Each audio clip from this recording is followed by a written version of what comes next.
பாருங்களேன், தேவனுடைய அழைப்பு வருகிற போது வசனம் சொல்லுகிறது, நீ எந்த சூழலிலே இருந்தாலும் தேவனுடைய இரக்கம் வெளிப்படும்.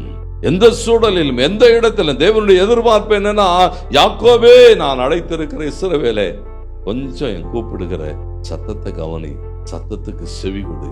மாத்திரமல்ல, நானே அதை சொன்னேன், நான் அவனை அழைத்தேன், நான் அவனை வரப்பண்ணினேன், அவன் வழி வாய்க்கும். ஆமென். ஆண்டவர் பாருங்க, அவர் தான் சொன்னாரு, நான் உன்னை பேர் சொல்லி அழைத்திருக்கிறேன், நான் தான் உன்னை வரப்பண்ணினேன், நான் உன்னை நடத்துகிறேன், உன் வழி என்ன செய்யும்? வாய்க்கும். கர்த்தருக்கு மகிமை உண்டாகட்டும். கைவிட்டு செய்கிற எல்லாவற்றிலும் வழிகள் வாய்க்கும்படி நம்மை ஆசீர்வதிக்கிறார். ஏன்னா தேவன் ஒரு மனிதனை அழைக்கிற போது, பெயர் சொல்லி கூப்பிடுகிற போது, அதற்கான ஒரு நோக்கத்தை தனக்குள்ளாய் வைத்திருக்கிறார். அந்த நோக்கத்தை உணர்ந்து கொள்ள வேண்டும்.